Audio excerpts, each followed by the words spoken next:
Hey guys, welcome to the Kickback FC. Thank you for joining us once again. Don't forget to like, subscribe, and share.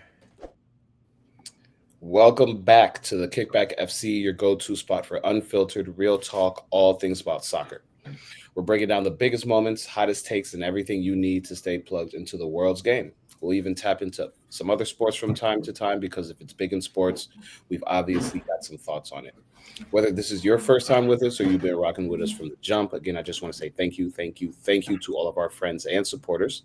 Once again, my name is Cornelius. I am your co-host. I'm here with my boys and fellow co-hosts as well. Gabriel, how you feeling tonight? Oh, another week, another 3 points, man. Can't complain too much. Salam, how you feeling? I feel good, man. I'm in my Real Madrid jersey. Shout out to Yasser. So, yeah, man, I'm feeling good. Cornelius, how about you? Good, man. Coming off a little bit of a long weekend, had some family in town. We started soccer as well. Shout out Heights United Soccer Academy. So my Fridays and Saturdays are kind of busy with foot skills and different types of training, but it's been good, man. It's been really good. It was a long international break, I feel like. So it's good to just have, club football back and just get back into the swing of things here. It's definitely officially fall. You could feel it in the Ohio weather, but still got some sunny days, man. Still got some sunny days. But before we hop into our teams, I do want to talk a little bit about transfers. I know that transfers are officially over, but the women's side, they still have their window open. And Alyssa Thompson, formerly of the Angel City FC NWSL team here in America, just made the move across the pond, making it the second move this year over to Chelsea from an NWSL team. I wasn't able to figure out exactly how much the deal was worth, but they're saying it's currently the largest deal from any outgoing player from the NWSL to another league. It breaks Naomi Girma's originally $100 million deal to Chelsea earlier this summer. 100 I million. believe they said it was somewhere in the range of 1.1 to 1.6, depending on how she does with her incentives and all that. But biggest deal, Alyssa Thompson is now the third U.S. national team's player to go from the NWSL to Chelsea, starting with Kat Mercario, then obviously Naomi Gurma, who we talked about earlier this year, and then now, Alyssa Thompson. So this is just big for her career. 19 years old, superstar. We've been talking about her kind of, for the last couple of months. She and her sister are both on Angel City, and now she is making this big move. There was some drama behind it. It seemed like Angel City didn't officially want to let her leave. There was some last minute, I guess talks to try to keep her on Angel City, but ultimately, she and her team made the move that, made the decision to make the move to Chelsea, thinking it was the best move for her. But just overall, what do you guys think about this move? I know for me as a Chelsea fan, this is huge. I talked about when Emma Hayes first came over to the U.S. women's national team, kind of how she was going to build that pipeline. Emma Hayes found massive success when she was at Chelsea for almost a decade, and now she's the head coach of the women's national team. She's bringing her pedigree over to, the international football. But as I said earlier this year, I think that because Emma Hayes is here, you're going to see a good pipeline of players making that big move to Chelsea. So shout out to Alyssa Thompson. What do you guys think about the move? It's dope, man. I think it's cool that I would say in England and just overseas in general that, they're starting to, in the women's game, they're starting to, recognize the talent that we have, in the States. I think, over time, the U.S. on the men's side has seen that, and we've seen more and more U.S. players, make those transfers overseas, and whether it's in Turkey or whether it's in the Prem or in Spain, wherever they play. But it's dope to see that a lot more women are starting to make that move as well. So, like you said, Cornelius, I think Emma Hayes going to coaching the U.S. Women's national team. I think she will start that pipeline. I think quietly she's just in the players' ears, like, hey, this league is great, but also this doesn't have to be it for you. You can go and play potentially, at an even higher level than what you are playing now. So, I think it's amazing for her. Obviously, it's a loss for the NWSL, and even for that team, and obviously it's a huge loss for them. But a player needs to do what's best for them in their career, and I think this is an amazing next step for her and her family, and Chelsea got another gem. Yeah, she's gonna be there for a while, and I think her Definitely. skills, her skill set. Oh yeah, for sure. I don't know if they're doing it like that on the women's I don't know if they're doing the women. Yeah, I don't know if they're doing the women's side, but you know how Chelsea rocks. 10-year contracts. For sure. So, but I think like her skill set is gonna, really translate well over there. She has a lot of pace. I think once she kind of finds her footing there, I think that she's gonna be just fine. And to have someone like Katarina Macario there as well too, alongside her, I think will help her settle in, and not just her, Naomi Girma too. Like you said, like you guys both said, like you're starting to see that pipeline happen, and I think that this is going to be won't be the last person that we see go over there. Could be Trinity Rodman. Who knows next? If Sophia Wilson comes back and is,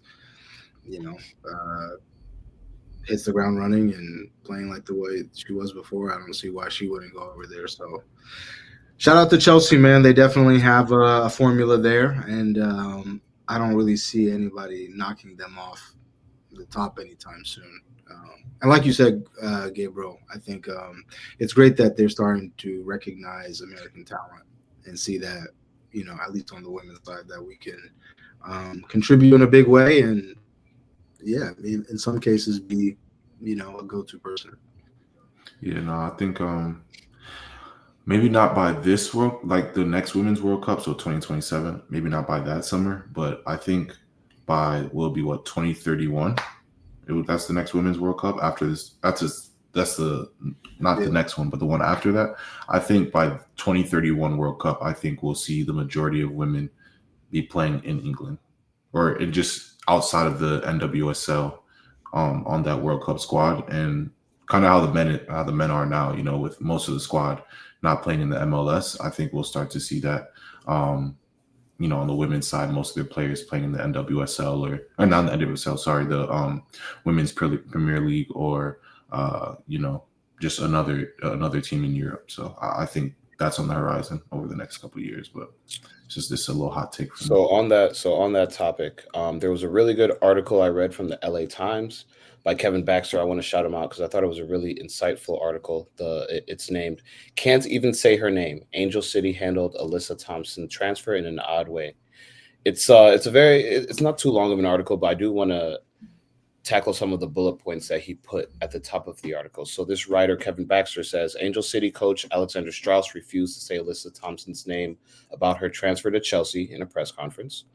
The club's reluctance to facilitate Thompson's new move could damage its reputation with ambitious young players. And then the last bullet said Angel City likely was very concerned about how fans would react to their star player leaving. So, I believe Salam and Gabriel both said, this is a blow to the NWSL. They're losing one of their stars, which is obvious in Alyssa Thompson and in her sister, Giselle Thompson, who's a couple years younger than her, still on Angel City. But do you think this is going to be an issue moving forward? A lot of these players, especially a lot of these new expansion teams, they bring in a lot of players from their youth system or from the area and try to build them up. The Thompson sisters are from California. These are two of the players that they kind of signed before they were even eligible. When Angel City was beginning their stages, they were, Alyssa and Giselle Thompson were not even, 18 yet. So they were on the club team kind of rising through the ranks. These were players that Angel City as an organization thought to keep as homegrown players, quote unquote. You wanted to keep them in the city. But when you see there being, tensions in big moves like this, I'm not really sure how it worked with the San Diego Wave. I'm not sure if Naomi Girma had any issues in her move to Chelsea or with Kat Macario as well. But when you see news like this, do you think it hinders the league? And do you think that, now younger players will think twice about maybe joining some of these teams when they see how it could be a little bit hectic when they try to make moves, 100%.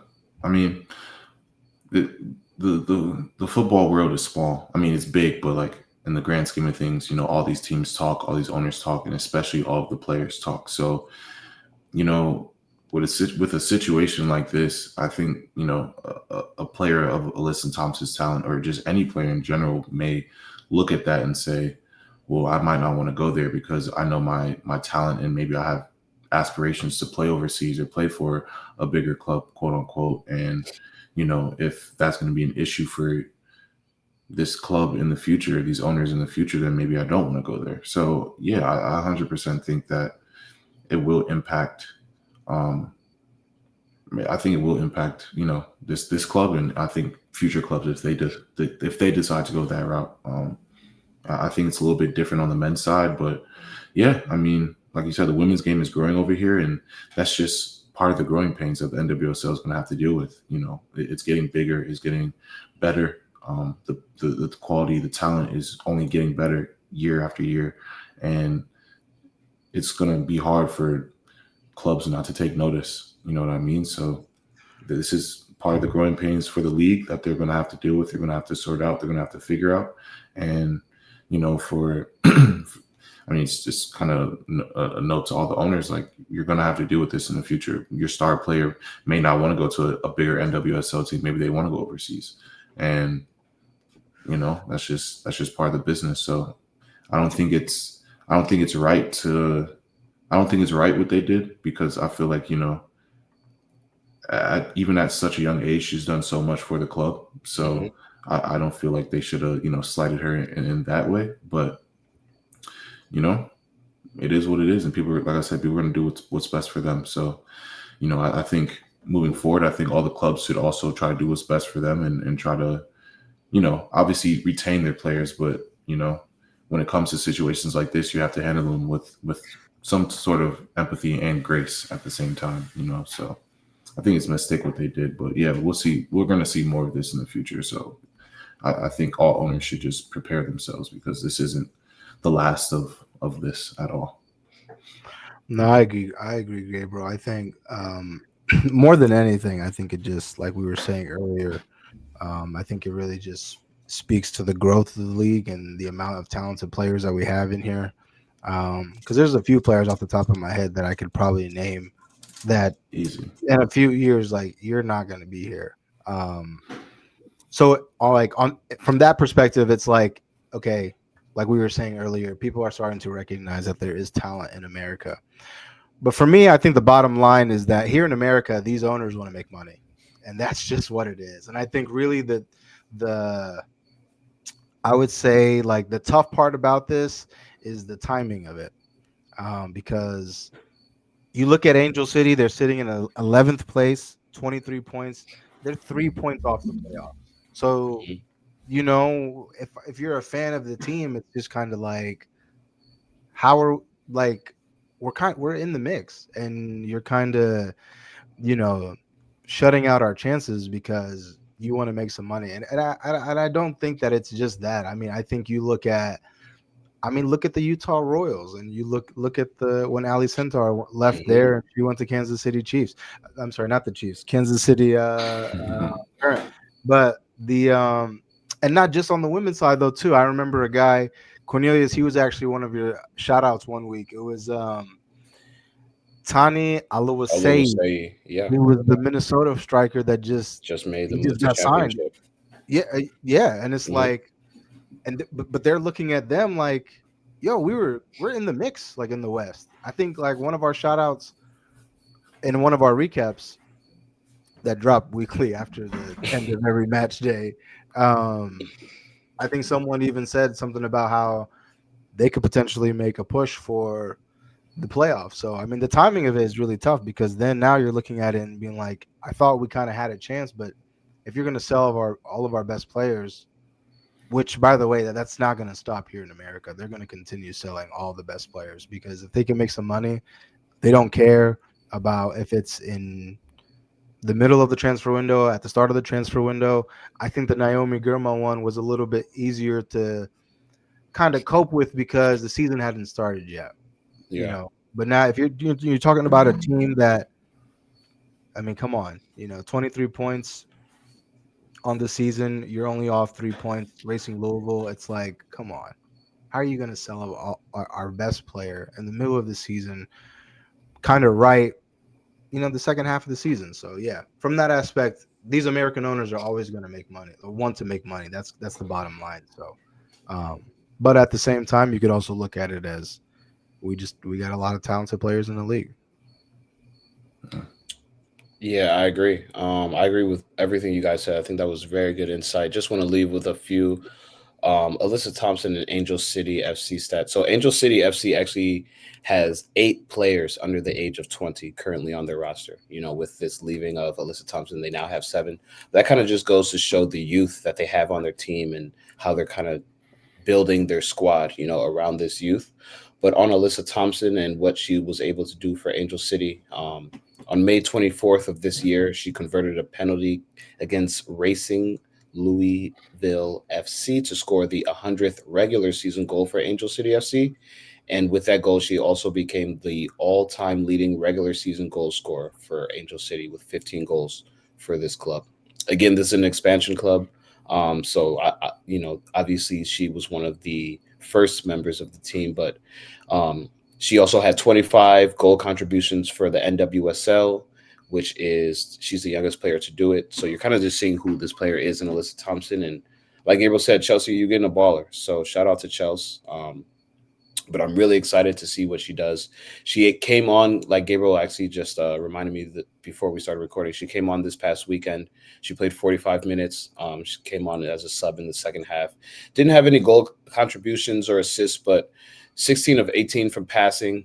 She looked lively on the pitch, saw some highlights. So, I mean, she's going to be a very, very big piece for this team. I mean, I think her speed and her goal scoring ability anywhere will take her. So, just want to shout out Alyssa Thompson. I know we spent a little bit of time on her, but talking about U.S. players, keeping it in the U.S. right now, and bring it to the men's side, the MLS. Our Ohio teams got the 6 points this weekend, man. Our Ohio teams look very, very good. I know Mike isn't here, our resident Columbus native, but I do want to talk about the Columbus Crew.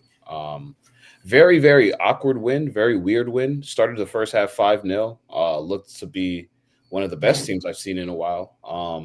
And then second half, conceded 4 goals in a row. The goal ended 5-4. It was away in Atlanta, but for me, it was a little telling. Darlington Nagbe did come on the pitch, so it was good to see Darlington back. We know he had an injury for the last couple of months that kind of had him sidelined. But for the Columbus Crew, if they want to make a pitch, I feel, if they want to make a leap to that next level, I feel like they need to tighten up defensively. Being scored on 4 times by a team that doesn't really have any playoff hopes right now does not look good as you look to push towards October. It's currently September. There are about 8 more games in the MLS season. Gabriel, Salam, I just wondered about your takes on this Crew team. Do you think this is a team that can make a push in the playoffs to potentially go deep? Not without Nagbe. Simple as that. I think Darlington Nagbe is the heartbeat of this team. When he excels and he performs, this team excels and performs well. It's going to be. I mean, we've seen it. We've seen the decline in Columbus since he's been injured. And it's great to see that he's back now. But yeah, I think this Columbus team is not just a playoff team, but I do think they are a playoff team. And when we're in playoff situations and, we're able to kind of just get on a run and just lock in during playoffs and even during cups. But without Darlington Nagbe, I don't think this team makes it very far, if I'm being completely honest. And this match just goes to show that, bro. You can't, scoring 5 goals and a half is amazing. But imagine if you played well and you're only up 2-0. You know?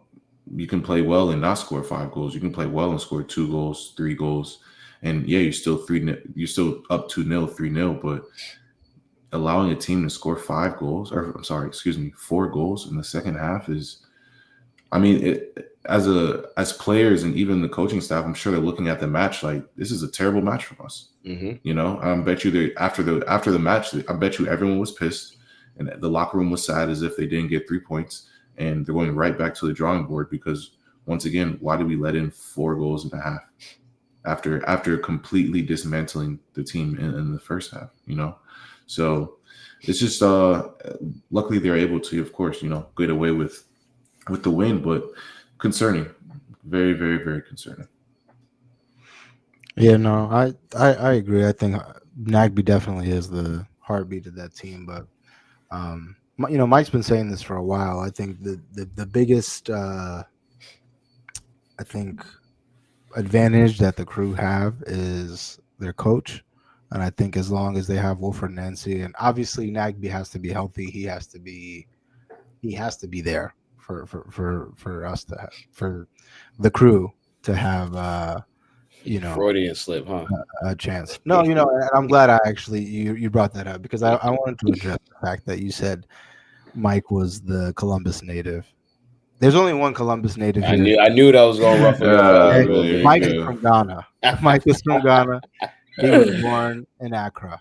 I was born in Columbus, the Ohio State University. So, but yeah. Here we But I go. just wanted to say though, real quickly, I think on the flip side though, man, Atlanta going into this season, I thought that they were really going to be a force in the Eastern Conference. That was one of my recaps. Mm-hmm. Latilat, Amaron Almiron, coming yep. back. Amaron, yeah, coming back. And but yeah, man, they're sitting in 13th place right now, and like definitely out of a lot would need to change for you guys to be back in the playoff mix. But definitely one of the I don't want to say disappointing. One of the things I did not expect from them for sure. I thought they would definitely be in the mix. Yeah, that's interesting. But on the flip side, Salam, your team, the FC Cincinnati, is definitely in the mix, man. A huge win from them, 2-1. Shout out to Vander, who you said from the beginning of the year, was going to be a big piece of this team. You even gave him MVP shout outs before the season. I think he just went and showed everything on display in this win this past weekend. 2-1 against Nashville SC. Again, another team that is fighting for that top seat in the East right now. Your thoughts about the win this past weekend? I thought it was massive, man. Obviously, we got the 3 points and we clinched our spot officially in the playoffs, but it put us back into the race for the supporter shield. And I think for us, it's definitely I think we need that. That's a big confidence booster for us, especially you've seen kind of how we went out the past few years, especially to Columbus. That inexperience really hurts us. So I think if we're able to kind of gain some confidence from the supporter shield, I think that would be massive for us. But Matt Miazga's out again. Brian Anunga looks like he's out, and in spite of an injury list that's piling on, we still managed to come out with the 3 points, and it's it's down to one person, goal and assist, Evander. I'm not gassing it, bro. I really think this guy. I know Messi is in the league, so me saying it is how can you say that he's the best player in the league if Messi's in the league? But I'm telling you, when we talk about the most valuable player in the MLS, there is no one more valuable to their team than Evander. Absolutely nobody. I stand by that. You can argue Anders Dreyer's had a great season. Great season, yeah. Shout out to him. I know Messi's in this league, but the numbers speak for themselves. I think that if he played for a team that was in a quote bigger market, I think that there would be a different narrative around him. But he's one of the best players, if not the best players in the league. You can't name me 3 players better than him right now. He's clutch, he's effective, and MVP, man. You got to be the most valuable player. You got to be the best player on the best team. I don't know. The player that everyone says should be the MVP. His team is in 8th place. And so, You ain't lying. shout out to Messi and the spitters and the biters on that team. There we go. That's crazy. Yeah, speaking of the supporter shield right now, Philadelphia is in first place with 57 points. San Diego FC in second place with 56 points. FC Cincinnati in third place with 55 points. Minnesota, who we brought up earlier, is in fourth place with 54 points. And then Charlotte, who probably wasn't expected, right now in fifth place with 53 points. And I did want to bring up Charlotte because earlier we were talking about how Charlotte has now tied the MLS best record for wins in a row with 9. Um, we got to shout out this Charlotte team. We have to shout out Wilfred Zaha, man. He's come to this league, and there was a little bit of a rocky start, especially in the beginning of the season with his child being born and him being away for a little bit and him coming back, and there being a little bit of he's not performing how we thought he would. We're in week 39. It's the narrative's a lot different, and I just wanted to shout out Zaha because from the Crystal Palace days, we've all been fans of him. But I feel like as a group, we've always felt that he's been a little bit misunderstood. Even coming to America, he had a little bit of a chip on his shoulder to perform. And, I'm glad that the Charlotte crowd has now adopted Zaha as one of his own. There was a very good press conference he did this past weekend where they asked, if he wanted to stay long-term in Charlotte. And he essentially was just like, look, my kids are here. They just started school. I love it here. The weather's nice. The play has been great. The fans are adopting me, but I haven't heard anything from the owners. It's really up to them. I'm going to do what I have to do on the pitch. But if there's any talks about being long-term, you got to talk to them, because I personally, I love Charlotte, and I feel like this is where I need to be right now, but I haven't heard anything. So I'm just going to keep my play, and hopefully, something will come of it, which I thought was a very good answer, because it puts a lot of pressure on the Charlotte ownership board to kind of take that in stride and kind of understand what he's saying between the lines. But also it goes to show how much of a competitor he is.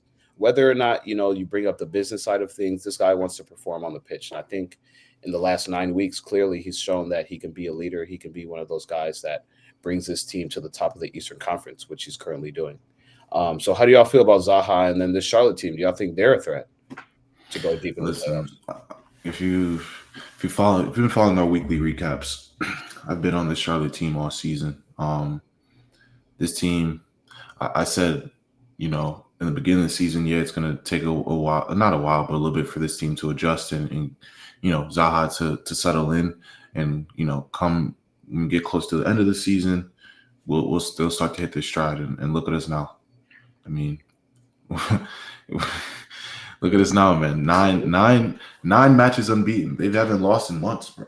Without Ajiman too. 100%. So it's like without one of their best players. So it's like this Charlotte team, like I said, they are, I hope they don't peak. This isn't like a peak too early. I hope they don't peak too early, but this team is extremely dangerous. They're a sleeper team. And I fully believe, and I've been saying this all season, Charlotte and Nashville, these are two teams I fully believe will make runs in the playoffs. They'll make a run. They'll probably end up seeing each other in the playoffs, I'm being honest. So yeah, the cookie crumbles. Yeah, so I'm not surprised by this at all. I've been calling this out all season. I'm happy it came to fruition, because I've always been a Zaha fan ever since Crystal Palace. So yeah, I'm bought in. I've been bought in for this team for quite some time. No, I agree. I think he's easily one of the best players in the league. I think that you got to give him credit, man. He got a lot of heat when he came for whatever reason, and the fact that he has his team sitting in third place behind a really good Philadelphia and Cincinnati team, I think says a lot. You know what I'm saying? And I think it was also like, when you look, obviously, like the game was a big game for them at the club. What 9 consecutive wins, ties the MLS record. But I think also too, just playing Miami, you know what I'm saying? Like at home, it's like, this is, I don't know, some say the league's team, you know what I'm saying? So, anymore. I don't think anymore. Yeah, I mean, I think this is a statement game, and I think that like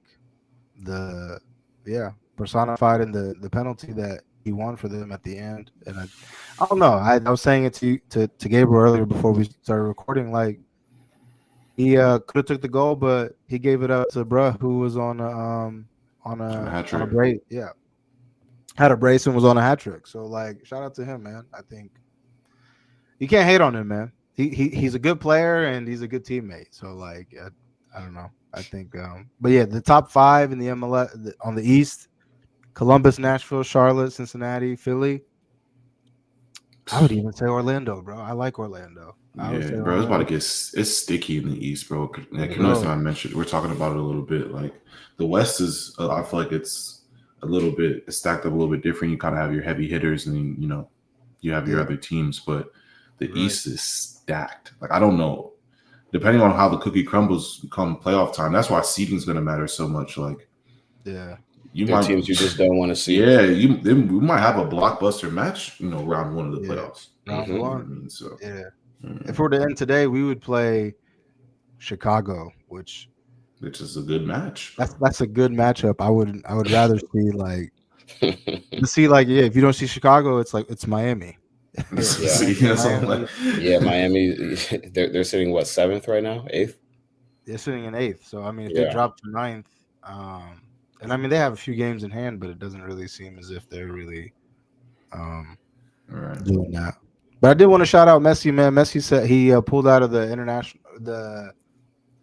he pulled out of something. I don't know if he was in the game, because I know he went last time with Argentina, right? Mm-hmm. Yeah. I don't know if he left earlier, but he kind of came out with a statement just saying that like he's fully focused on getting them back into finishing off the regular season and getting into the playoffs. So we'll see. I think not that he has anything to prove, but I don't know. I would like to see him kind of really, like Zaha, just kind of take that initiative and kind of shoulder that responsibility and be like, yo, I'm the reason why you watch this league.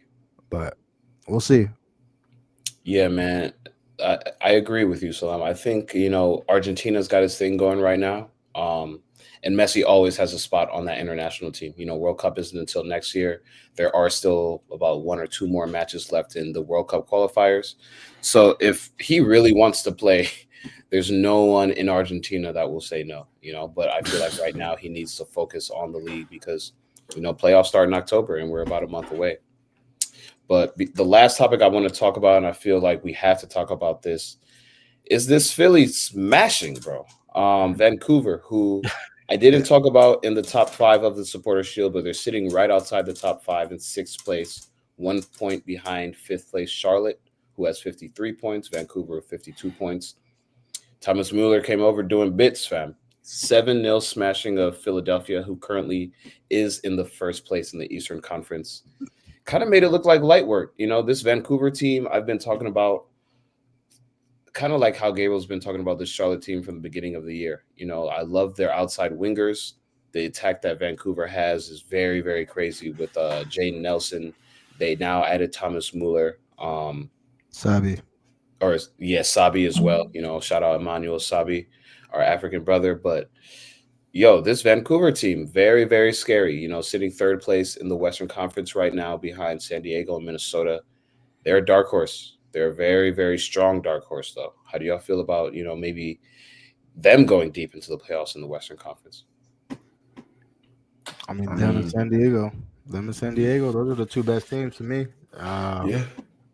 And I mean, I think it's crazy that they beat them like that, though. Because, like, Philly is like, I mean, that's the best team in the East, and like, they just, belt ass. We can say it. It's worth it. No monetization this episode, but shit.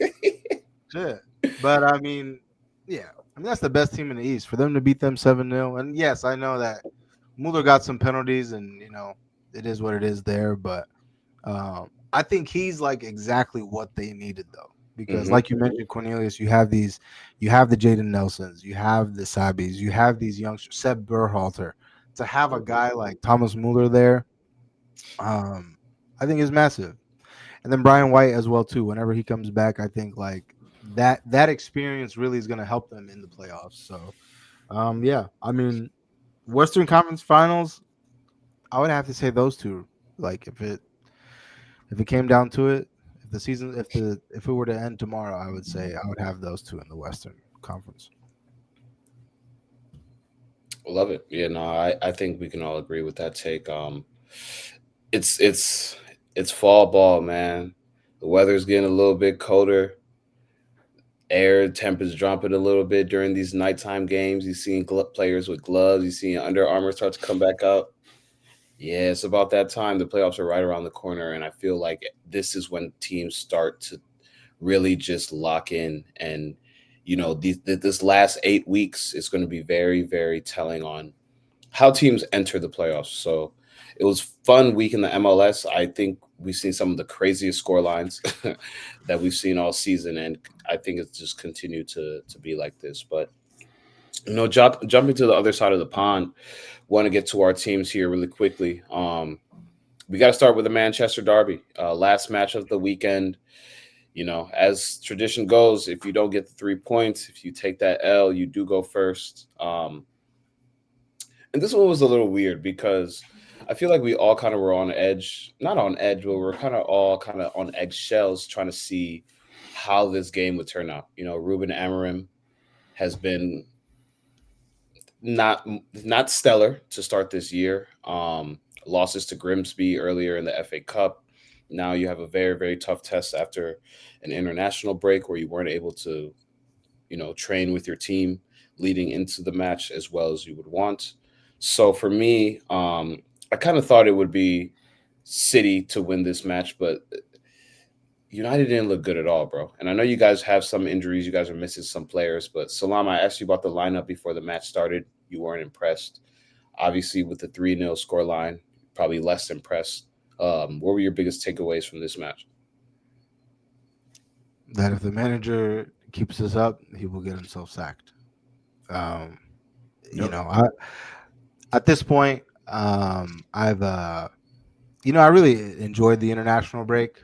It was nice watching, all the other teams play. We played, obviously, the last game of the match day. But, no, man, I think if he continues to play the way that he's playing and doesn't change anything, then he's going to get himself sacked. And I would be okay with that because I said what I said a few weeks ago of where I stand with him. I don't think that he's the right person to take us forward. I mean, 8 Premier League wins in 31 matches, I think is insane. I think we've seen teams like, Everton sack their managers. We've seen teams like, West Ham, really, I don't know. I remember I think, wasn't Everton going through like a really big funk and then they sacked whoever and then David Moyes came and then they just turned it around. Was it what's the old guy's name who always comes into Sean teams? Dyche. Sean, was it Sean Dyche? Was it Sean Dyche? No, I think you're right. I think It was Sean Dyche. Yeah, Sean- Moyes also- always comes to the rescue for Everton. Yeah. But nah, man, I think that if he continues to play like this, it's just it's a wrap. I don't and people say like it's the formation, it's this and it's that. And honestly, just kind of thinking about it, I'm not saying that I'm a high level coach or anything, but I really think that it just comes down to coaching, man. I think like I watched Antonio Conte win with the same formation that we're playing. It comes down to coaching. It comes down to the instructions. It comes down to putting people in the right places. I mean, shout out to Luke Shaw. The way you've been able to finesse the past few years, I don't know, bro. Like, it's crazy. Past decade. I was talking to someone earlier. I was like, the last time I think I've seen Luke Shaw like play well, I think was the Euros when England made the far run to the thing. For United, I don't know. I don't know why he even came back into the picture in the Europa League final last year. Part of the reason why I think we lost that was because of him. But Luke Shaw, I mean, terrible, bro. Bruno and that double pivot role is just not going to work. We signed this keeper. Why can't he play? You look on the other team, they just signed, what's his name? Donnarumma, right? First match. Straight into the lineup. You know what I'm saying? Like Massive saves today, too. Massive save today. Obviously, the header I felt like could have been a little bit better, but the Mbumo shot. Yeah, but it's like the shot, the header not so much, but the shot I was like, that's a good save. But again, that's your big money goalkeeper coming in, making a save, making an impact. Why can't we do this? Like, why do we keep staking with Bayindir? Does he need to? He's a goalkeeper, bro. He's not a midfielder. He doesn't have to adjust to the pace of anything. Like, you just have to just come in and do your job, man. But I think it's terrible, man. I think it's terrible. I think if he continues to do this, then he'll get himself out of a job. But Onana actually, if anybody cares, had a great game for versus Fenerbahce today. I think his team they had a man down. Hmm. He had like 8 saves. He was on FootMob. He had like an 8.7. But Wow. I've never Shout out seen my that high. Shout out my mans, man. But nah, man. I think yeah, this guy just has to get out. Has to get out of here. Yeah, I thought it was very, very interesting in his press conference, and don't directly quote me on this, but it was something along the lines like, I'm not going to change the style. If you want to change the style, change the man, or something of that sort. And I mean, I'm not gonna lie, if I'm ownership, I'm looking at that like, buddy, you will get sacked quickly. Like, I think I was talking to someone today. I forgot who it was, but I said before I fully believe that before, like, I would say the end of November, maybe even the end of October. I think by the end of October, I think Graham Potter and Emery will both be out of a job. There's no way that Emery can continue to be this arrogant. And we always talk about it with managers, right? You have to do the best with what's in front of you. Whether that's lineup, whether that's formation, tactics, whatever the case may be, you have to play to your players' strengths. And I look at this United team, and on paper, it's not the worst team ever. But on paper, if you organize this team incorrectly, they can look terrible. And I personally see that's what we're seeing. This team is very, very poorly organized, and not only are they poorly organized, I feel like they're not bought into the tactics either. They're not bought into Emery, because I feel like if they were truly bought in, I feel like there should be some type of different results. Maybe not this match this week, but in previous weeks. I mean, 8 wins and what'd you say, 31 Prem matches? 8 wins and 31 Premier League matches. Come on, bro. That's absolutely ridiculous. That's almost a season of Prem matches. Can you imagine? It's almost a season of Prem matches, bro. You have 8 wins. You're sitting on 24 points after 31 matches. That's an issue. And not only are you just, only 8 wins, but you're not scoring goals either. You're not scoring goals either. So it's like you're leaking goals. You're not scoring goals, but yet you are fully bought in that this is the best formation for this team. I don't think so. I don't. I simply don't. And like you said, Salam, he's going to talk himself out of a job. He's going to tactics his way out of a job. He's going to format his way out of a job. No, you're right.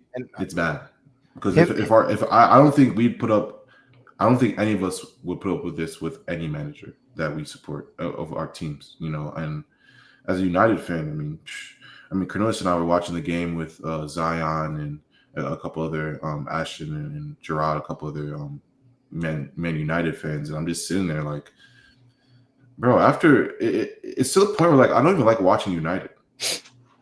It's to that point where it's like I'm supposed to these games are supposed to be fun, like Manchester United versus City.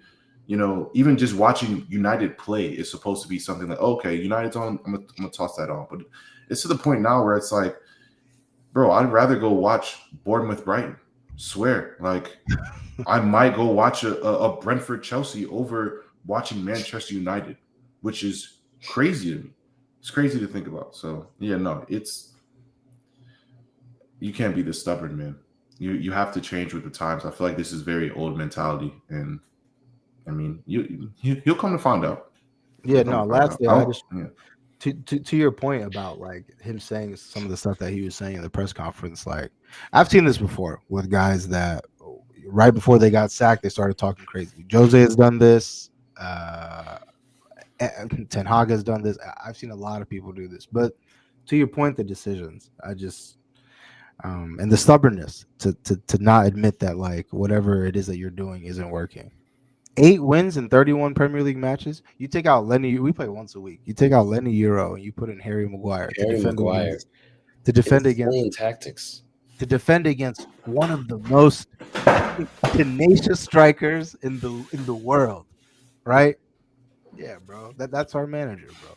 Like that's. But yeah, man. I'm not. I mean, I think Gabriel, you said at the end of October. I think that's a long time. Hey, I think that's I the think benefit that's of the doubt. yeah, bro. That's damn near what 6 games. Man, like that's. I don't know. I think we'll see. We'll do talk predictions, but No, yeah, we'll definitely see, but it's not looking great for Amarim. Gabriel just said something that I thought was that we say a lot, but just pretty profound for to segue into talking about the Chelsea match. These managers are supposed to do the best with what they're given. That's pretty much the essence of what he said. And Brentford is, their new manager has been doing the best with what he's given, Keith Andrews. I said it in the group chat. This draw felt like a loss. And I've said it multiple times, man. Chelsea, we're always we are always susceptible to get caught in the last 5 minutes of a half, whether that be, from 40 minutes into injury time or just the injury time itself. For whatever reason, since we have gone through the whole Roman Abramovich era and now we are in the Blueco Todd Bowley era, our team just turns off in the last 5 to 10 minutes of any half. Any half. I'm telling you right now, to all other 19 Premier League teams, to all the FA Cups, to all the Champions League teams, to the Carabao teams that we might see this year. If you're going to catch Chelsea, I would try to catch us in the last 5 minutes of every half because for whatever reason, we turn off. And if you look at this match, we obviously, Chelsea, we have 10 away matches or 4 away matches in 10 days. Brentford being in London was technically an away match, but, we were at home. From now until, next week, we are playing 3 straight away matches. Champions League, we play, I believe, away at Bayern. We play away at Manchester United next week, Saturday. And then we have another away match. I believe it's the FA Cup, Lincoln United or something like that. No disrespect to the team. I just can't remember exactly who the team is. For us, this was a match that we needed to win. This was a huge 3 points that we needed. I know it's still early in the season and it's better to drop points in the beginning of the season than the end of the season. But I think this was one of those games that gives you okay, we won our first one. Now we can go into the next matches with that confidence, with that vigor, with that energy. But that 2-2 draw in the fashion that it happened, first and foremost, 3 minutes before the goal was scored by Carvalho, there was a long throw in which the ball bounces in the box and Robert Sanchez has to make a diving save because the ball bounces, no one touches it, and it's going to bounce in the goal. Great save by Sanchez. They get a corner off of it. Then for the next 3 minutes, we can't get the ball out of our defensive third. What happens again? There's a set piece, ball bounces in the box, and this time we don't take care of the ball, and it ends up going in the back of our net 2-2. And as a Chelsea fan, as a Chelsea supporter, it's tough to watch the same thing happen twice and our defense not make our team aware of it. There's no world in which you allow the ball to bounce in your box once, let alone twice, and get away with it. It's just unacceptable. These things cannot happen if you want to be an elite level team, if you want to go and in hostile territory, get those 3 points. Because if you look at the way we played, all things considered, we've always said this, Brentford is tough territory. No one goes into their home and has an easy walk in the park. And so for Chelsea to have gone down 1-0, come back, fight, get the 2-1 lead, and then just have to close out a game, I would expect a team that has aspirations to go win the Champions League, to go win the Premier League potentially, to go win these trophies, to go cement ourselves as, again, a top 4 team, a top team in the world, a top team in the league. These are the games we need to win, fam. It's not always going to be a walk in the park. It's not always going to be a 7-0 match or a 4-1 match. You're going to have to grind some of these games out against these middle table teams because this is the Premier League. So for me, it's frustrating because this was a game I thought that we would close out. As tough as it was in the first half, as bad as we looked in the first half. The second half, we brought on our guys. We brought on Cole Palmer. We brought on Reece James. You know, we're bringing on some of these players who were saying, okay, we got to go win this game. Let's go win this game. And for Enzo to realize, hey, we need to go win this game, so let's put on our guys, and we still don't come with the full 3 points, it's tough, bro. I'm not going to lie. It was a tough watch, especially at 7 or at 3 p.m. You know, I was coaching all day, got off, was able to watch the match. I'm sitting here thankful that Chelsea got that late game, so I was able to, you know, see some sort of football in the Premier League today. And for us to draw in the way we did in the 93rd minute or whatever it was just, it was heartbreaking, bro. It was really tough because I looked at Cole Palmer's face when he had the chance to score a brace.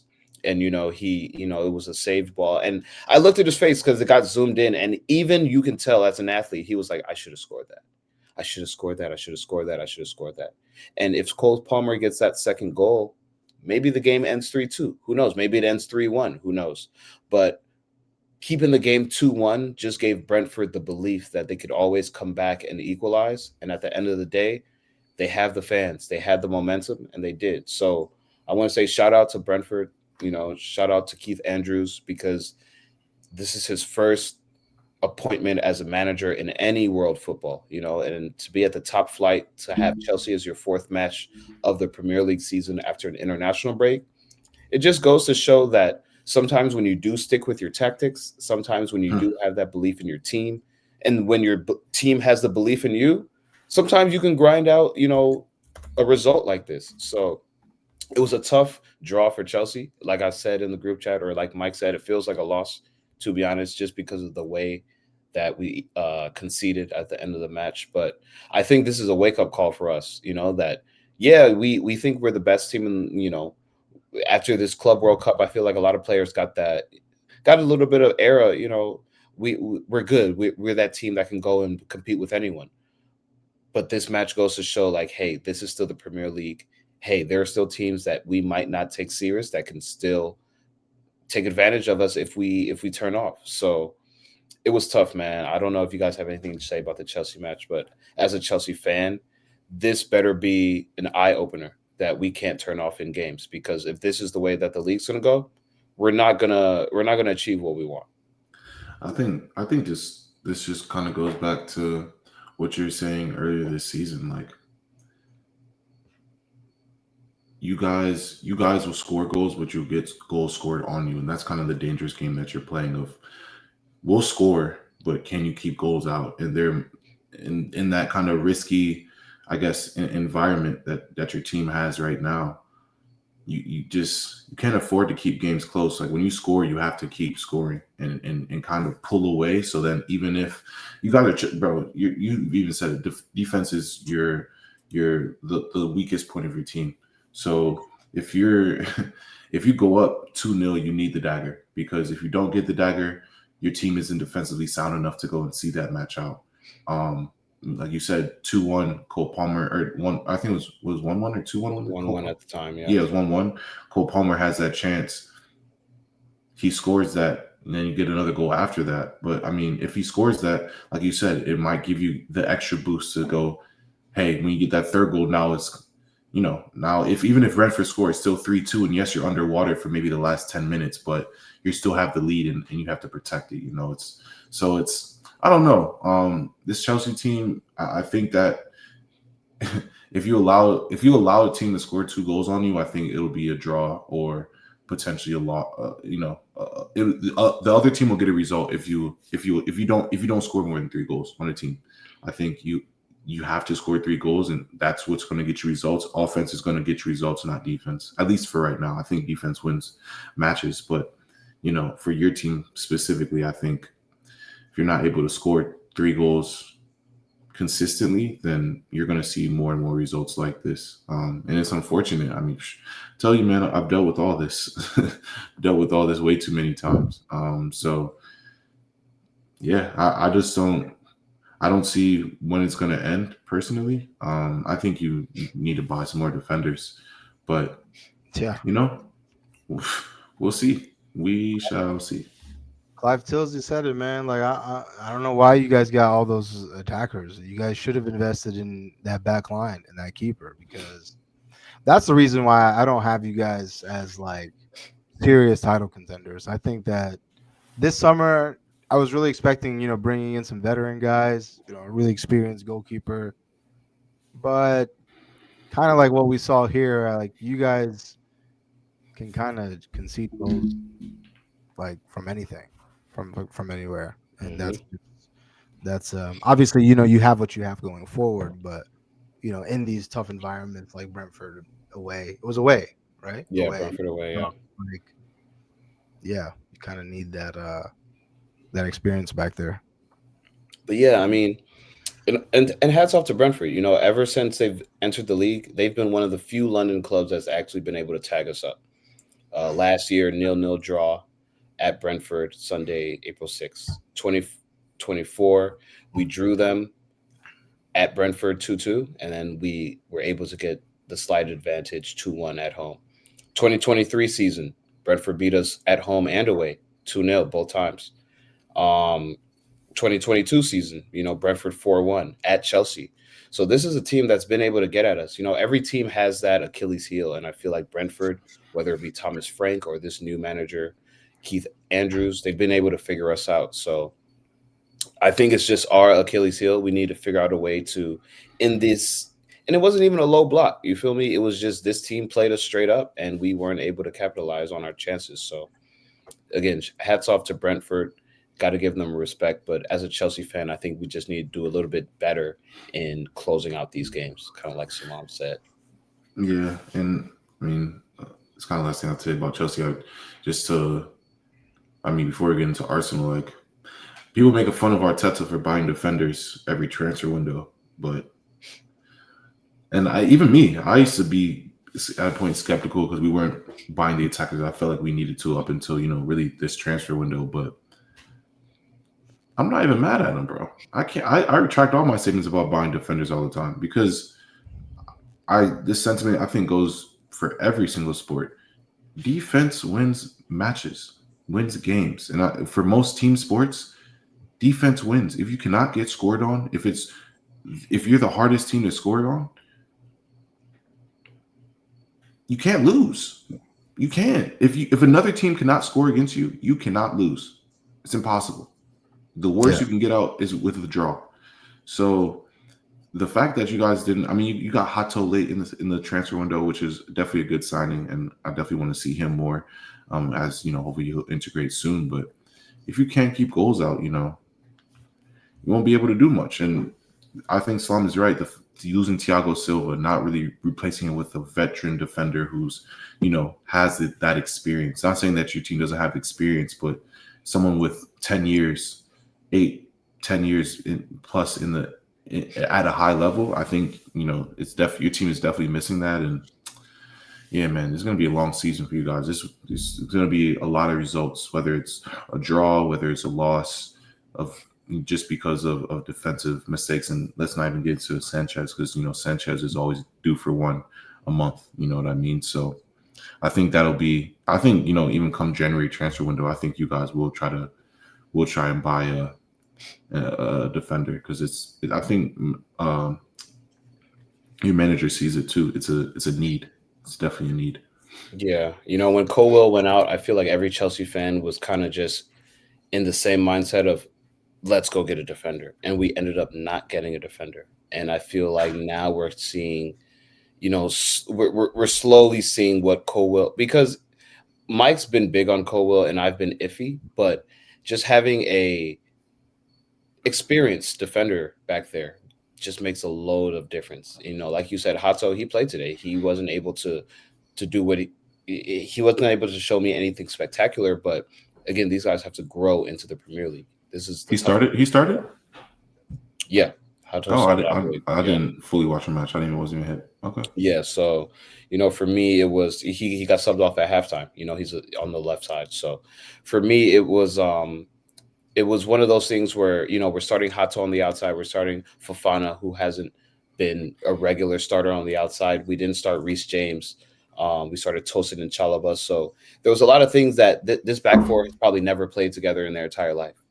But that you guys are still professionals. So I still expect a level of let's make sure the ball stays out of our net. But real quick before we get off Chelsea, Alejandro Garnacho made his debut for Chelsea Football Club. I mean, only got like 10, 15 minutes, but just wanted to, just get your take. How'd you feel?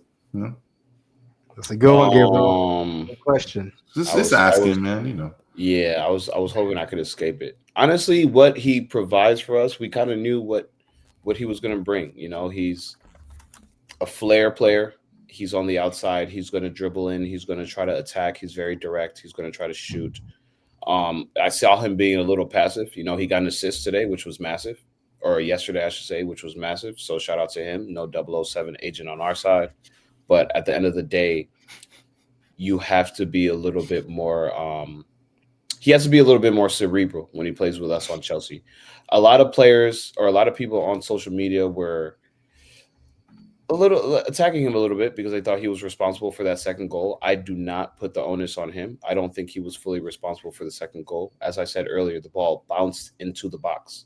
Yes, he may have lost the ball, which ended up having us concede a foul in our defensive third. But at the end of the day, the ball bounced in the box.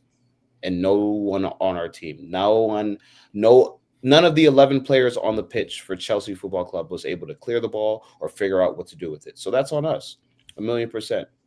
But I liked what I saw from Garnacho.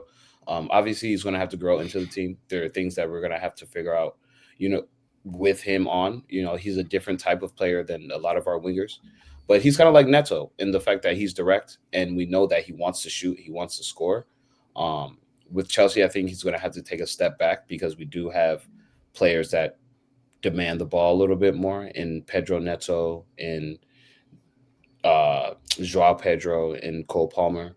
So he's going to have to find where he fits in that front three. Yeah, in Esteval, once Esteval comes back, apparently he was sick, something from traveling and all that with him being on international duty. But I think Garnacho is a great it'll help us. I think, again, he's going to have to be a little bit more cerebral when he plays with us, play a little bit more simple. But if he can figure that out, I think it's going to be a luxury player, kind of how Sancho was for us last year. He'll come in, he'll give us goals, he'll give us assists, and he's a great rotational player to have in these FA Cup, Carabao, when we're in Champions League as well, when we're playing some of these sides that aren't as strong, So for me, I'm not mad at it. I just think he needs to be a little bit more disciplined playing with Chelsea. That's fair. Good luck. Yeah. Again, this, like Mike said a few weeks ago, this isn't a guy that has to come in and do everything for us. He's a luxury player. So it's not like we have to rely on him for goals, rely on him for assists. But when he does go in, I expect him to play a shift and be on the front foot for sure. For sure. Just like kind of how, as a segue into Arsenal, kind of how I told Gabriel, at the beginning of the season, Nani is going to be that guy that's going to be on the front foot. He's going to create. He's going to try to score. He's going to put those outside defenders on edge because he's coming at you, whether you like it or not. And, no goals, no assists in this game against Nottingham Forest. Welcome back, Ange Postecoglou. Welcome back, brother. Welcome back, mate. Welcome back, mate. Yeah. But yeah, like I said earlier, I think Nani is going to be a hidden gem for these guys. Eze obviously showed that he can step in and be who Eze is in the absence of Saka. And shout out to Zubamendi, shout out to Gyökeres. The major signings from this summer showing that they're worth every British pound. They're doing their thing. And this Arsenal team, I know we talk about it every year for the last couple of years, and we say, is this going to be the year? But right now, I feel like this is the strongest Arsenal team we've seen.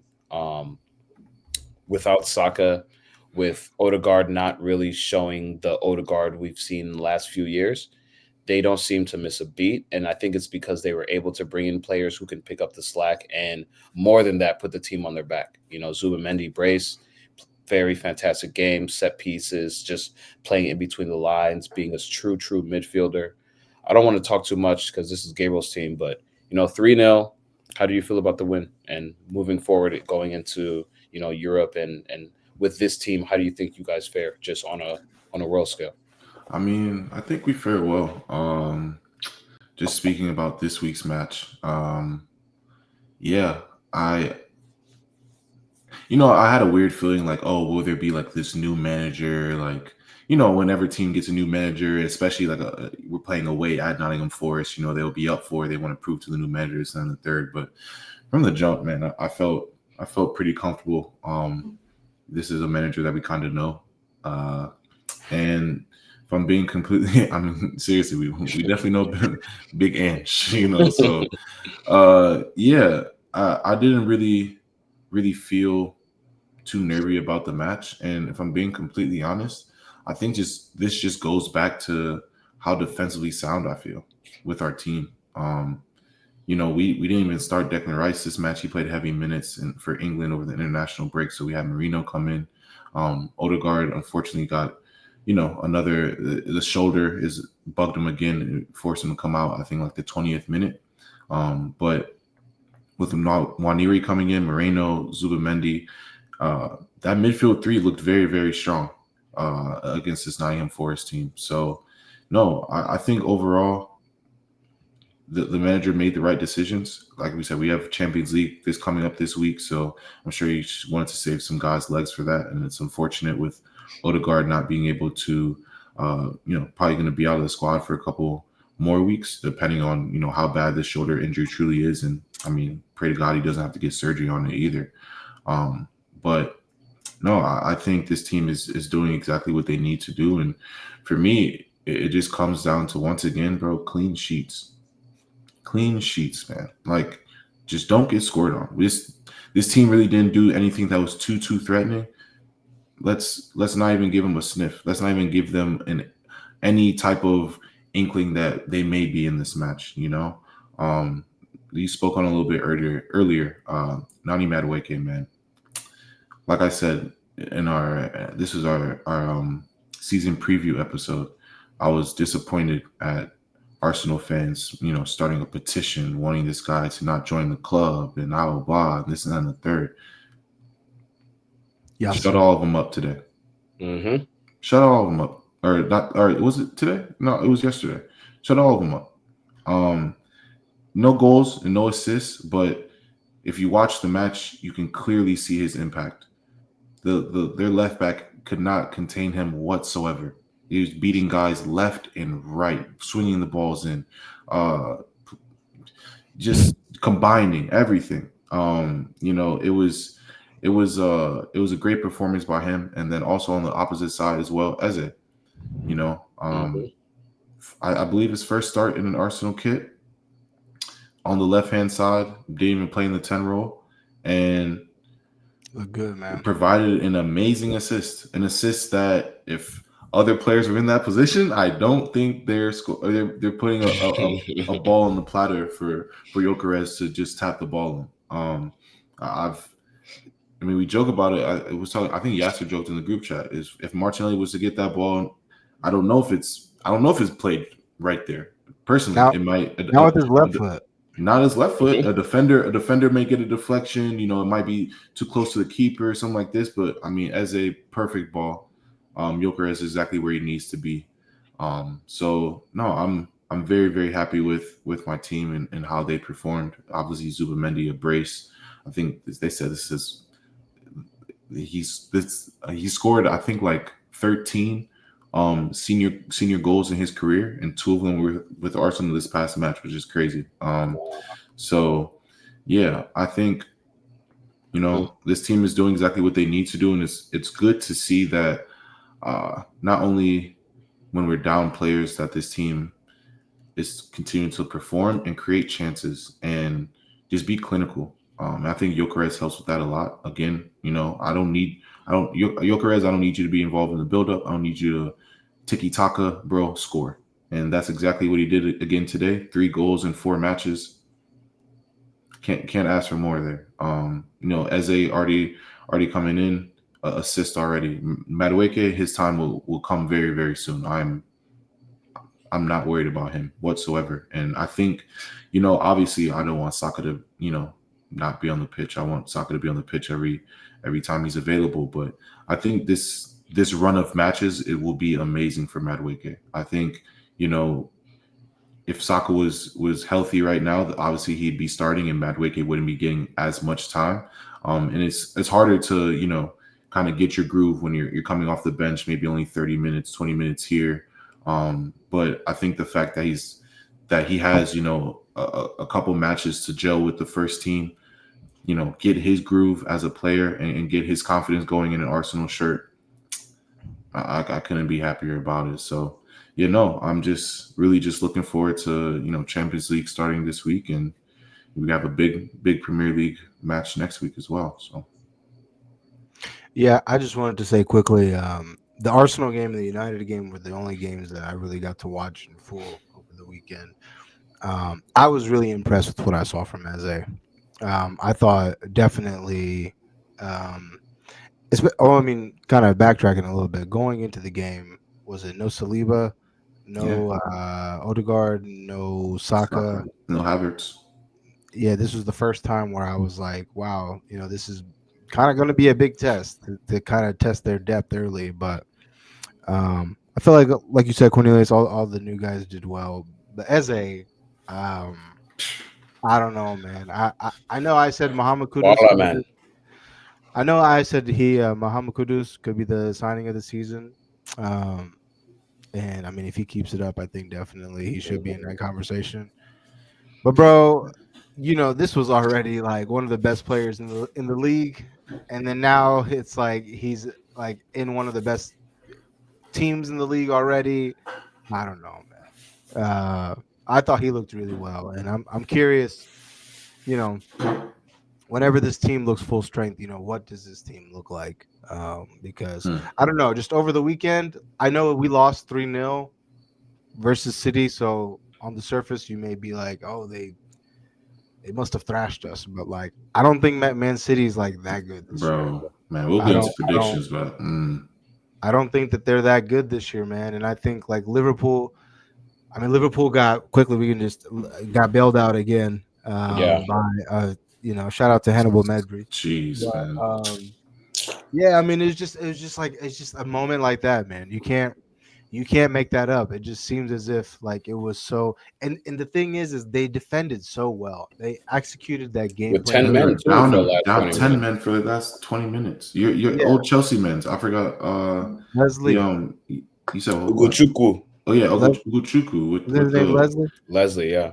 Yeah, and I mean the yellow card stupid second yellow. Man. Stupid. Yes. He could have. Yeah. Was the first yellow on McAllister? I didn't see the first yellow. I'm not gonna lie. Yeah, I think so. I'm not sure. They were calling for him to be sent off, but I mean, Liverpool, don't play well today. Smash and grab. They definitely look like when I'm looking at the top 2 teams from the first 4 weeks of the match days, definitely Liverpool and Arsenal. City, I don't really think that they're. I think City are damn near right there with Chelsea, and Chelsea, you guys. If you had a back line, I'd probably put you above them. But definitely, yeah. Since no, sorry, not to cut you off, but I'm saying since we're kind of talking, top teams in the league, how do y'all feel about Spurs? 3-0 win again. They look good. Thomas Frank got them running right now. Yeah, they look good. I was able to catch Xavi Simon's debut. Yeah. I think it'll take him a little bit of time to get adjusted. I won't lie. I think it'll take him a little bit of time to get adjusted, but overall, I think this team is extremely dangerous, and they're not even up to full strength either. The Kulusevski's out, James Maddison's hurt; he's going to be out for a while. So once this team comes to full strength, I think there'll be a very, very good team. I think their weak point is still is still in that midfield. I still think the midfield is still weak, if I'm being completely honest. I think they can kind of still get run over a bit, but I think offensively and defensively, I mean, Van der Ven's looking healthy, looks strong, looks good. Yeah. Christian Romero looks good. Jed Spence on the left-hand side looks great. You know, he took the spot from Udogie. You got to think about it. Udogie's we haven't seen him.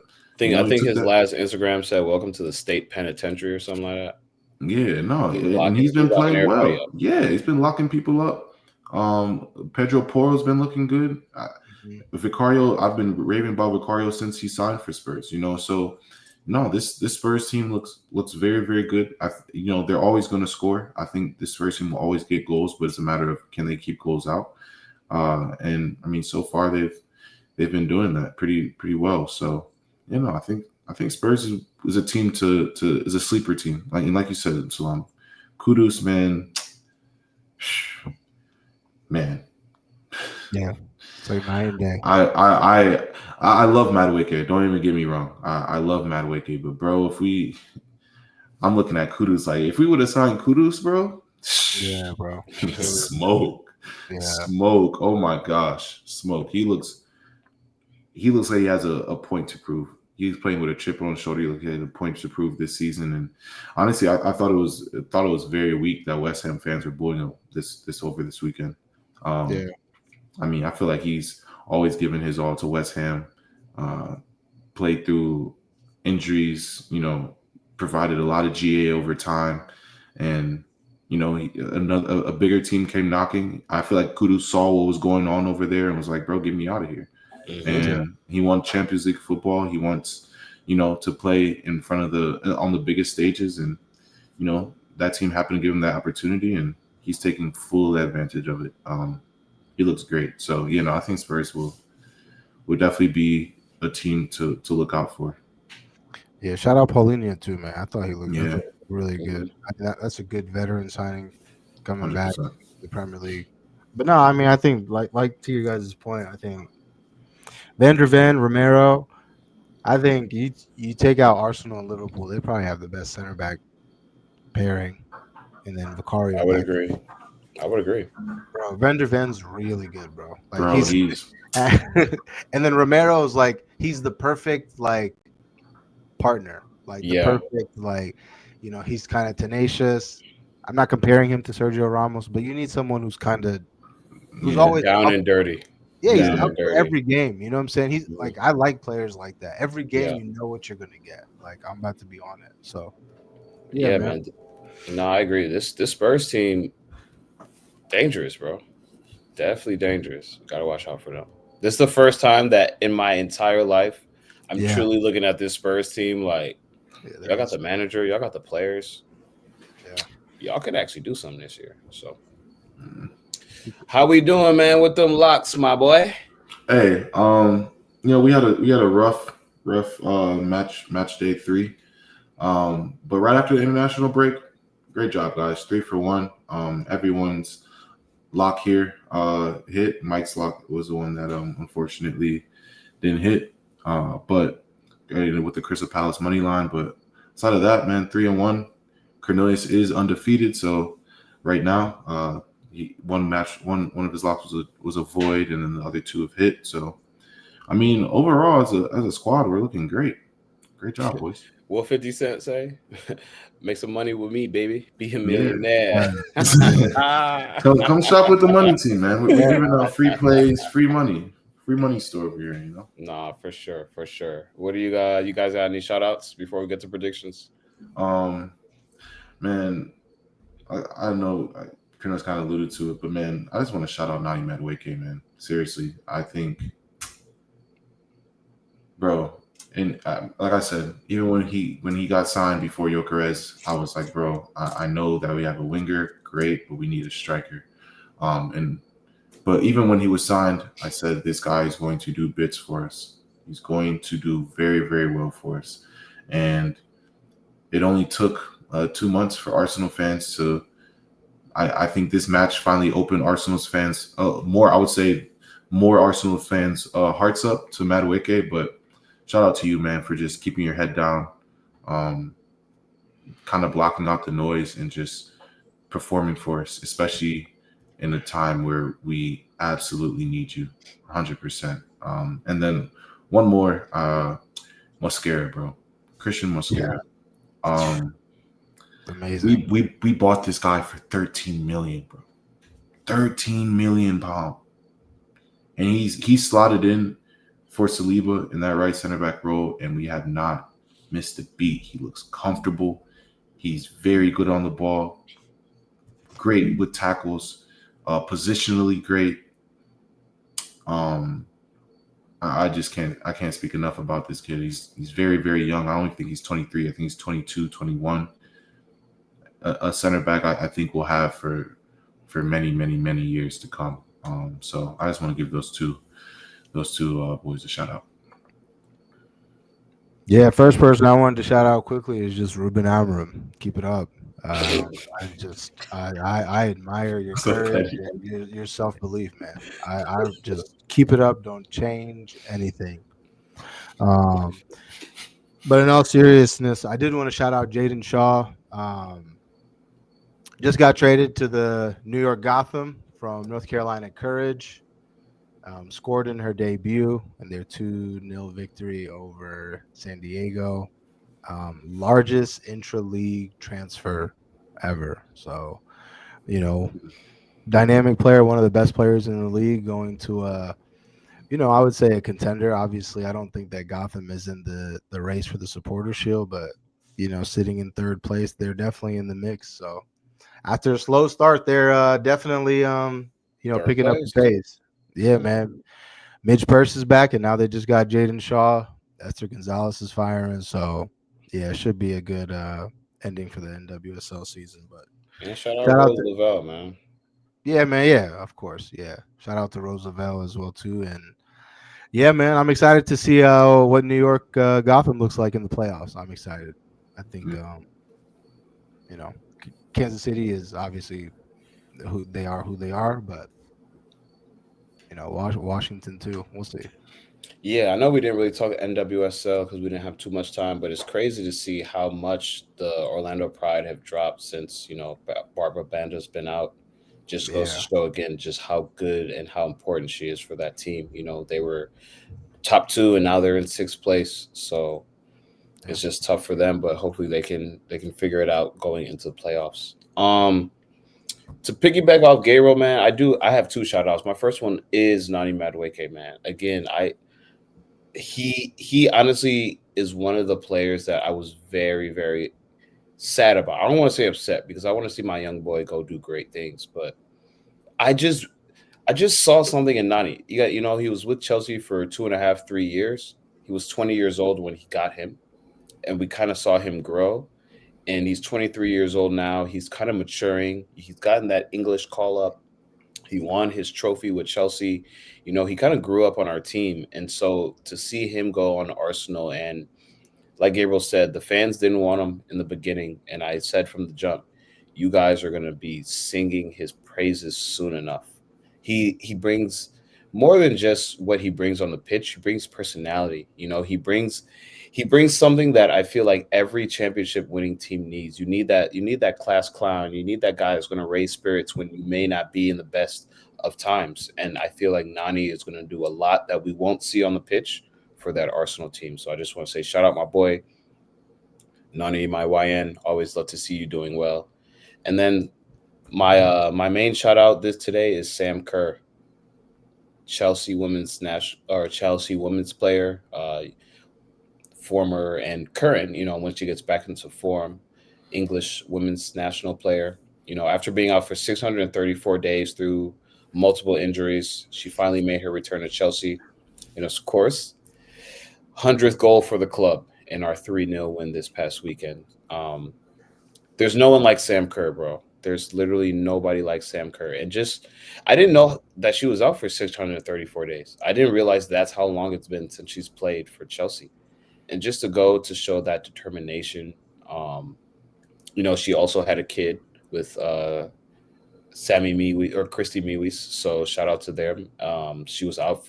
That was part of the reason she was out for 634 days as well. But Sam Kerr, Chelsea legend, accolades speak for themselves, but it was just good to see her back on the pitch and scoring goals as she's known to do. So shout out to her. That's what's up. I wanted to ask you guys before we got into predictions for our teams. The Champions League is back on Tuesday, so I wanted to go through all the. I'm just gonna ask you guys. I'm just gonna ask you guys. Every match, or you go to the big ones? And before, I'll say do the big ones because there's so many matches. and before you before you talk Champions League, if you haven't already, go tap into the Champions League master commentator, Mr. Clive Clyde. Tisley. His interview. Go watch it. It's amazing. It's perfect right before Champions League starts up this Tuesday. So definitely go check out that interview with Clive. Shout out Clive. Yeah. So it looks like there's 6 games each day. So I'm just gonna ask you guys. So Cornelius, I'll ask you match day 1. Gabriel, I'll ask you match day 2, and then I'll go through match day 3. Nah, I ain't gonna lie. Give me match day 1, man. Give me match day 2. You already know. I ain't gonna lie. That's Let's not hide, bro. I know your team isn't in Champions League, but I ain't trying to hide from nobody. I didn't even look at who. No, that's okay. So That's you okay. play on match day 1? We not here to hide behind curtains. I want to talk about my squad. All right, I got you. So, wait, what match day are you on? I'm 2. Tuesdays. Oh, you play Benfica. Okay. Yeah, all right, so match day 1. So let's just go through these. PSV Union Saint-Gilloise. PSV. I got him winning. Athletic Club Arsenal. Come on, bro. Arsenal all day. Bilbao. Crazy. I don't want y'all to win, so Bilbao. Let's go. What's it called? My brother them. Now y'all beat them. It was light work last year in the Europa League semifinal. Juventus Dortmund. Juve. I'm going Juve, man. After this past weekend, I think they have they got a little bit of a bitter taste in their mouth. Pause. I'll go Juve. It's at Juve as well. I'll go Juve. Benfica Karabag. Benfica. Okay. Tottenham Villarreal. Spurs. That's a good matchup. It's a sneaky match for sure. It is a trap game, but I'll take Spurs. I'm gonna go with the draw there. Real Madrid Marseille. Who's on your jersey, Salam? That team, Madrid. Los Blancos. Shout out to Yasser. Olympiacos Paphos. This is match day 2, right? Oh yeah, this is match day 2. My bad. Okay, so that's match day 1. Match day 2. Olympiacos Paphos. I'm not gonna lie, I have no idea who Paphos is. They're from Cyprus, actually. Wow. Shout out to them. I've never seen this club before. Never not hip to them. So this is a new one for me, but I'm just gonna go Olympiacos. I'll do the same. I think David Luiz. David Luiz plays for Paphos? I think he's involved somehow. I don't know. Let's see. Bro, I'm looking at their squad. I'm like trying to figure out if I know any of these players. I don't know. On the link it said that he was. Yeah, David Luiz is definitely rostered. Yeah, you're right. Yeah. Wow. Okay. There you go. David Luiz. Wait, I just lost all these. Okay. Nope. Okay. Salvia Praha versus Bodo Glimt. I'm actually gonna go Bodo. I'm gonna go Slavia. Bayern Munich versus Chelsea. Come on. This is Bayern Munich all day. Yeah, I'm not gonna lie. Y'all not beating them at Munich. Harry Kane. You know the last time people said that? 2012. No, yeah, so it's okay. Yeah. You said 2012. Yeah. Hey, Luis Diaz. We should do a Champions League lock of the week. I would go Luis Diaz goal or assist right here. Anyway, Chelsea. I'm taking Chelsea. Okay. PSG Atalanta. PSG. Close. It's gonna be a close one though. All right. Ajax Inter Milan. Inter, but I feel like Inter as well, just because they want to show their Champions League dominance. This team was almost in the finals last year. Yeah, I want to go Inter, but I'll take the under. Okay. Liverpool, Atletico Madrid. This is always a good matchup. Yeah, it is. I'm gonna go Atleti. I'm gonna go Okay. Atleti. All Even right. though it's at Anfield, I'm gonna go Atleti. I'm not gonna lie. Isak's gonna play. I'm gonna go Liverpool. You're right. I'm not gonna lie. I'll stick with Atleti though. All right, that's match day 2. Match day 3, starting off with Copenhagen versus the Ten Hag-less Leverkusen. Yeah, we didn't get to talk about them, but is that the shortest managerial appointment of all time? Buddy was there for like. Can't be. Nah. I don't know why they're doing him like that. What is he doing? I gotta talk to him. I don't know. What is going on, bro? What's going on? That's I'm gonna go Leverkusen. You know what? They just won too over the weekend. Yeah, down 2 men. Yeah. 2 red cards. Know what? Down 2. I'm gonna go Copenhagen. I'm not even gonna lie. Nah, you tripping. Grimaldo free kick too. If we're gonna do locks, Grimaldo. Oh yeah. He had a brace. I think he had a brace. He did. Club Brugge versus Monaco. Shout out to Paul Pogba. We're going Monaco here, man. Yeah, I gotta go Monaco. I can't wait to see my boy back on a world stage. Yeah, I'm excited about that one. Yes, sir. Eintracht Frankfurt versus Galatasaray. Oh, they're saying Pogba's not going to play until early October. They're saying lack of fitness. Yeah, that's what I'm seeing on the app. So who knows? Lack of fitness. You haven't. I mean, no Pogba slander on this show. I know. I know. I hear you though. Yeah. All you should have been doing was running. But yeah, I'm gonna go Monaco there. But Frankfurt. Sorry for your last one, Frankfurt. Galatasaray versus Frankfurt. Excuse me. Frankfurt's at home. I'll go Frankfurt. I'm gonna go Galatasaray. Victor Osimhen goal. Sporting Lisbon versus Cariat. Sporting. Shout out Ruben Amorim. Yeah, take him back. This is a good one. Newcastle versus Barcelona. Barca, come on, man. I don't know if Barca won 6-0 today. Crazy. Barca's on track. No, Yamal's injured. He didn't. You didn't see Rashford started. I saw the report. He's injured. Rashford started. How do you do? Mm-hmm. He didn't look great. I'm not gonna lie, but I didn't see the full match. But first half, it was a little, All right. Well, I'll move on. Man City versus Napoli. I got Napoli. I got Napoli too, man. City get caught slipping. Great. 3-0 over the weekend. Rasmus got his, no 007 agent in that league. Quick. As he must. He said, okay, so we're going to go with Napoli, right? Yeah. I'm going Napoli. Yeah, I'm going Napoli too. Speaking of 007s, has Florian Wirtz done anything? No, he's close. He's close. He's close. So he's okay. He's close. I was watching him this morning, and I was like, wow, I don't know. If he was a United player, I just felt like we would have heard about it. He's 4 matches into the Prem season, 4 matches in. Okay. 00. Okay. Yeah, he's 4 matches in. We'll see. Sesko might be right behind him.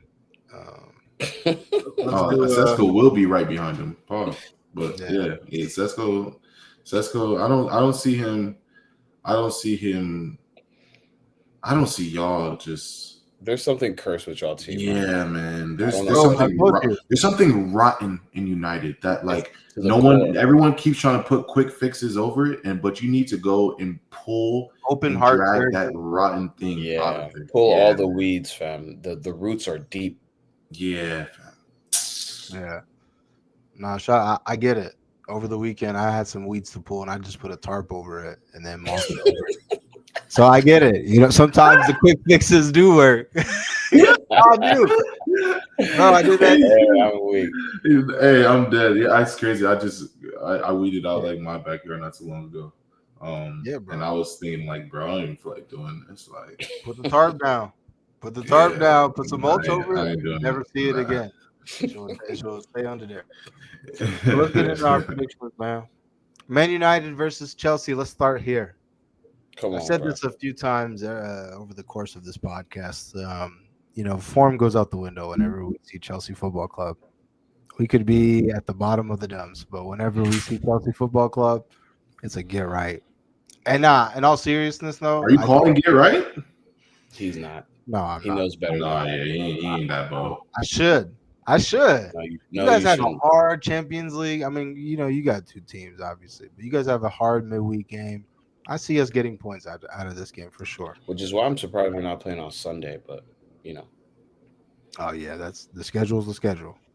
short week. We see Bayern. I already gave my prediction for that. See a very, very, very uninspiring United. I think we get out of there. They'll score. I think it'll be 3-1. You guys will score. Actually, 3-1 Chelsea. I was going to say over because you guys will score, but I see United scoring at least one time. They should score at least one time. Who knows? And when will goal or assist? Yeah. Sure. We see Bilbao midweek on my birthday, actually, which is Tuesday. So hopefully Arsenal gives me a good birthday gift with a win. And then, yeah, big match on Sunday. Arsenal v City. I personally feel great about this one. It's at the Emirates. 2-0, 3-1. Yeah. I might even say 2-1, if I'm being honest. But yeah, no, I really don't. I'm not really afraid of this. Actually, I'm gonna go 3-1. I'm gonna go 3-1 Arsenal. I'm not really afraid of this City team. And my only question mark is how's Mascara gonna do with Haaland? But given over the past couple matches, I think we'll be okay defensively. Offensively, I think we have our gunmen too. We didn't have a gunman for quite some time, so we have our own gunman. They got a gunman now. So yeah, I think we'll be a-okay with City. A-okay. I see 3-1, 2-1 in our future. Respect. Okay, sounds good. I mean, shit. Since I have you guys here, just real quick, let's just run through these real quick. Liverpool versus Everton. Liverpool. Liverpool. Good derby match though. Derby match. Burnley versus Nottingham Forest. Nottingham Forest. Yuck, that's a trap game. I say draw. Brighton versus. Forest. Yeah, I might have to slide with Nottingham Forest. Tough, heartbreaking game today. Brighton Tottenham. Spurs. Where is it? I think it's Brighton. I'm gonna take Brighton. I'm gonna take Brighton or the draw. I'm gonna take Brighton. Okay. Brighton or draw. Yeah. West Ham Crystal Palace. That's nasty. I'll take Crystal Palace though. Yeah, I'll take West Ham. I don't want nothing to do with West Ham. I don't know. Graham Potter, man. Oh, Yeah, God. man. This one too. Wolves Leeds United. I might even go Leeds here. Yeah, I'm gonna go Leeds. I'm going Leeds for sure. United Chelsea Fulham Brentford. That's a good match. Yeah. Who's Where is home? it? Fulham. It's at That's the Craven Cottage. that's another London derby. I'm gonna go Brentford, but I feel like the draw. But I'm gonna go Brentford. I'm gonna go Fulham. Okay, two more. Sunderland Aston Villa. Villa, please. Villa, save yourself. Also, I do want to just real quick. I know Save we're yourself, at the end. Villa. I know we're at the end, but Villa has not scored a goal this whole season. Bro, they need to save themselves. It's very alarming, bro. Very, very alarming. I just wanted to point that out. They 0 goals for, 4 goals against after 4 matches. Very, very concerning stuff for them. But it was Villa Sunderland? Yeah, at Sunderland, the Stadium of Light. Bro, I'm gonna take Villa because they need a win. This has to be their first. They have to get right. I'm gonna go Villa off the strength. They have to get right. GRG for Villa. Yeah, for Villa, man. They have to get right. And then Bournemouth who? Bournemouth and Newcastle. Actually, where is it? The over is just smacking. At Bournemouth. I'm actually gonna go Bournemouth. I'll take Bournemouth too, actually. Shout out to Walter Monday. Hey, man, shout out to Nick. Yeah, he's a big dude, man. I was like, man. I'm glad he got his goal too. Yeah, we'll see. There were some Newcastle guys talking to me, chatting to me in the comments on our TikTok. Follow us on TikTok at the Kickback FC. Like I told you guys in the comments, those 4 or 5 of you guys, I will follow up with you at the end of the season, and we'll see if Wissa and Wiltamande replace Isak's production. Ooh, wait, I didn't even see the comments. What the comments say? Oh yeah, tune in, man. They were saying, more of the usual, more of the same. More of the same. No pressing matters. Just stuff matters. I gotta go tap in. I didn't even see what the Newcastle boys said. It's funny. Whoop-de-doo. Hey, shit. I'm dead. But good episode, guys. Yeah, as always, we got a lot of coming at you guys a lot of football just coming down the pipeline. Champions League starts this week as well too, so we're in full swing, guys. And like Gabriel said, if you guys haven't checked out our interview with Clive Tilsley, it's now up on YouTube, Apple Podcasts, and Spotify as well too. So, good stuff, y'all. Mike, get well soon wherever you are. And appreciate it, everybody, for tuning in, and thank you for joining us on the Kickback.